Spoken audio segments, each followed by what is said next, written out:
Bora te atualizar agora sobre o valor da camisa do São Paulo, com o novo patrocinador master e também com o fornecedor de material esportivo novo. O São Paulo imagina ser capaz de faturar até 100 milhões de reais ao longo da temporada, mas é bom fazer a ressalva de que esse valor só vai ser alcançado se o São Paulo conseguir vender milhares e milhares e milhares de camisas. Isso porque o acordo com a New Balance prevê um royalty legal para o São Paulo. Royalty é um percentual da venda de cada produto, vai ficar para o São Paulo. Então, se o torcedor do São Paulo adquirir muitos produtos da New Balance em parceria com o São Paulo, essa receita do tricolor pode alcançar até 100 milhões de reais. Só para lembrar, o São Paulo fechou com a Superbet, acordo no patrocínio no peito e nas costas, 52 milhões de reais por ano. Tricolor também tem algo na casa dos 24 milhões de reais garantidos com a New Balance pelo fornecimento de material esportivo, além, obviamente, dos royalties. São Paulo que hoje tem 3 propriedades livres no seu uniforme. Esses acordos parecem um pouco mais distantes porque o São Paulo tem trabalhado com cifras mais altas. De qualquer maneira, 100 milhões de reais, caso sejam alcançados, representarão um maior faturamento com o fornecimento de material esportivo e patrocínio do São Paulo em décadas. Quero te atualizar agora sobre o São Paulo. A gente tem debatido aqui no canal que o trabalho do Carpini é pior do que o trabalho do Dorival Júnior. Ele tem, na minha opinião, feito o São Paulo regredir. Isso se baseia no nível de exibição do São Paulo e no fato de o tricolor ter hoje um elenco melhor do que o da temporada passada. São mais peças, embora com menos jogadores, né? E aí, durante o programa do Nicola desse domingo, um torcedor do São Paulo me perguntou se a folha do São Paulo é maior ou menor do que na comparação com a temporada passada, e a pergunta foi feita se baseando nas 15 saídas de jogadores.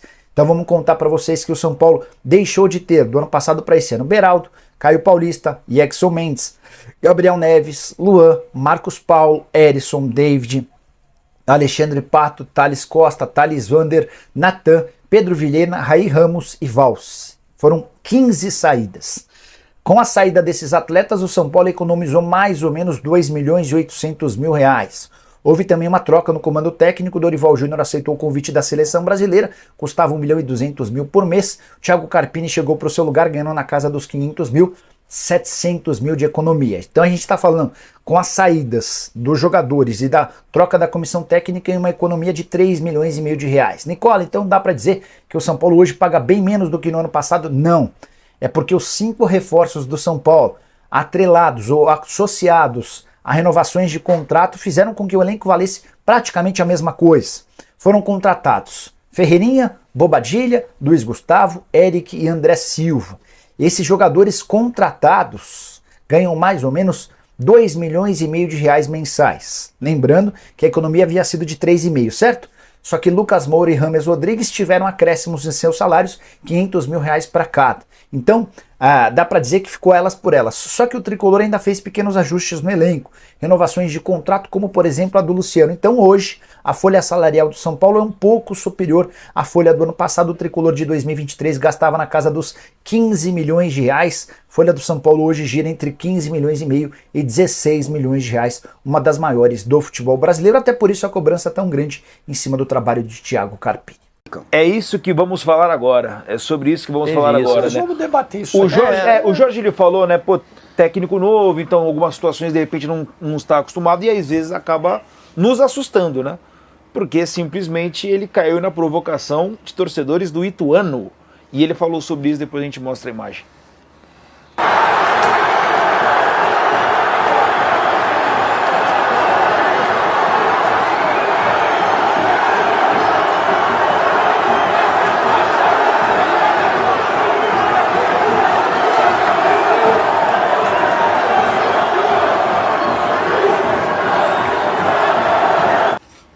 Mostramos a imagem primeiro, depois a gente discute então o... Isso é logo depois do Lucas converter o pênalti. Exatamente. O jogo ainda não tinha acabado. E você vê ali que até o Ferreirinha ele dá uma segurada. Peraí, pô, que isso que você está fazendo?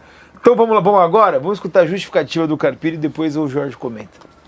Respeito muito o Ituano, conheço demais as pessoas que trabalham aqui, o executivo Beto Souza, o Alberto Valentim, um excelente profissional, amigo particular, um cara que eu respeito muito. O auxiliar dele, o Sandro Sargentini, já foi o meu treinador quando eu era atleta. Leandro, treinador de goleiro. Tive 3 ou 4 atletas aí que vieram me cumprimentar, que foram meus atletas em outros clubes. Então, de maneira nenhuma, eu quis desrespeitar essas pessoas, o torcedor e principalmente a instituição. O fato é que eu não vou entrar no mérito da questão, mas existia 3 ou 4 pessoas no Alambrado que eu conheço, são alguns desafetos que a vida nos dá e o futebol também. E quando você está num estádio muito pequeno, muito ajustado ali, e desde o início, desde o pré-jogo, algumas ofensas de cunho muito pessoal, direcionado ao nome dos meus filhos, da minha esposa, a gente tem um limite. Todo ser humano, né, tem um ponto ali de equilíbrio e desequilíbrio. Então, talvez eu tenha errado em relação a isso quando eu me dirijo em relação a essas pessoas e elas sabem quem são. E é o seguinte, ô Jorge, a gente sabe como é que funciona das grandes torcidas. Tem uma questão de que, pô, a gente não pode se igualar a quem na teoria é menor. E isso caiu muito mal na torcida do São Paulo, do tipo, pô, o cara tá provocando a torcida do Ituano? Como assim? Como é que a gente vai se rebaixar esse nível? Mas a explicação dele aí muda E aí, um tudo bem, tem a explicação dele. Eu acho que tem a explicação dele. Só que o torcedor não quer saber. Cara, o torcedor não tá nem aí. Deveria querer. O torcedor... Tá, mas daí o cara que é palmeirense vai chegar e falar assim, tá bom, fala pro seu técnico provocar a torcida do Ituano. Cara, acabou a discussão. Mas aí, beleza, a gente hoje fica se pautando pelo que o rival vai dizer na rede social, cara. Aí fica difícil, sabe? Tem dirigente que hoje toma decisão baseado na repercussão de rede social. Então, assim, você empresta o teu estádio para um rival. Aí a torcida do teu rival começa a tirar um barato porque você lotou o estádio do rival. Aí você, como dirigente... só não lotou mais porque não colocou todos os ingressos para vender. Aí você, como dirigente... rapaz, não posso deixar a torcida do rival zoar porque eu emprestei o estádio, ela lotou meu estádio, não empresto mais. Cara, se a gente pautar o relacionamento entre clubes e diretorias porque por repercussão de rede social, por termômetro de torcida, rival e rede social, nós não vamos a lugar nenhum. Outra coisa, o que pesa provavelmente nessa avaliação do Carpini é que o time tá mal. Exatamente. O time tá mal, os resultados não são o que a torcida nesse momento tá querendo, então qualquer coisa que o cara faça vai desagradar, porque nós vivemos uma era também do quem faz e não o que faz, né? Isso pra muita coisa. Não pra tudo, mas pra muita coisa. Se o Abel fazer a mesma coisa, a torcida do Palmeiras ia achar de boa. É isso, entendeu? O rival vai zoar, o corintiano, o São Paulino ia zoar se o Abel fizesse assim pra torcida do Ituano, o palmeirense ia falar, dane-se, é o Abel, ele ganha tudo, olha quantos troféus ele ganhou. Tem muito isso. E o contexto, aí sim, se a gente pega a imagem sem entender o contexto, porque na boa, torcedor tem direito, eu sou o cara que defendo o direito de livre manifestação. Os caras vão lá, levam faixa pra provocar o rival, a polícia tira, eu me irrito com isso. Lógico. Acho que o torcedor tem direito. Até soltar um palavrão na arquibancada, vai. Agora, xingou a mãe do cara, xingou a filha do cara, xingou a família do cara, o cara responder, e ele não respondeu no mesmo tom, ele não se embalou ao cara, ele não se rebaixou, ele não xingou a mãe de ninguém, ele só foi lá e tirou um barato. O contexto tá totalmente justificado. Eu não sei quem são essas pessoas, o Carpini sabe quem são essas pessoas. De repente, a minha reação ia ser bem diferente da dele. Eu ia lá cobrar o cara no Alambrado. Você conhecendo falou a pessoa... da minha mãe, falou dos meus filhos, mas a pessoa te conhecendo. Então, se é um torcedor, mas ele olhou e viu que os caras não conhecem. E ele fala, foi alguns desafetos que eu fiz. Então aí muda, né? Porque assim, muda, o negócio é, se, com todo respeito, né, ao time de tudo e tudo mais, só que assim, se ele pega a pilha com 4 caras, aí tem a versão dele, a justificativa, que eram 4 conhecidos, e isso eu acho que é importante. Mas assim, se ele pega pilha com 4 caras, então vai jogar um clássico. Assim, numa boa. Eu tô falando no papel do torcedor, como o torcedor analisa. Pra mim, cara, futebol. Eu sou 100% favorável a tudo isso. Futebol também faz parte, futebol também é mental.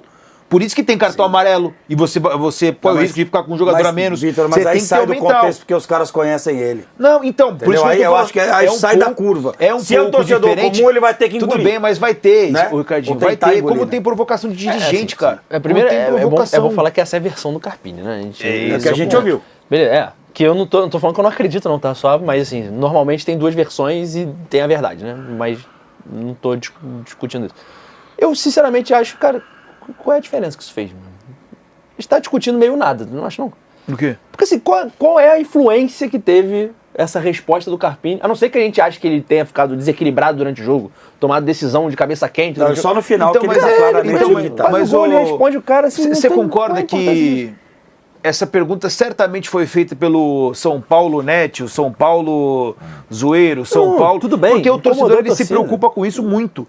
Infelizmente... A gente vive nesse mundo da internet, que você se preocupa com o que o outro vai falar.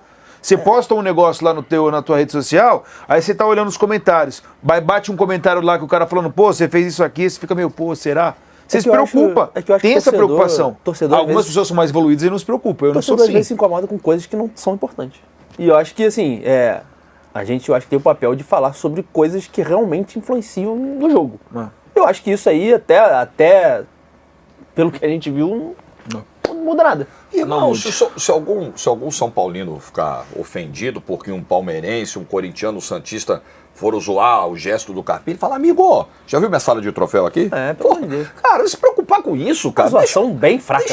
Eu acho fraca. Pô, amigo, eu acabei de ganhar a Supercopa do Brasil, só pra você entender, assim, teve um título levantado, um troféu levantado esse ano, ele tá lá em casa.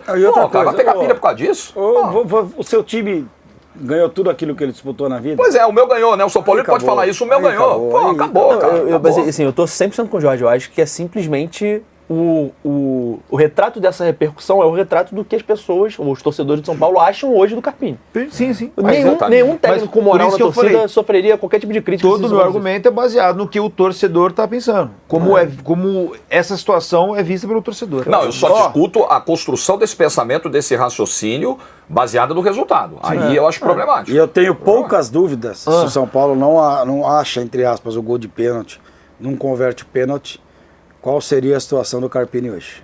Não foi você que falou que você acha que a Supercopa tinha dado uma moral? Deu uma moralzinha. Eu falei, eu não sei não. Não, eu falei isso. Deu uma sobrevida, deu um respiro. Mas você é eliminado ontem, irmão. Já tem muito torcedor de saco cheio aí, já, viu? A Street? Eu acho que tem que ter calma, tá?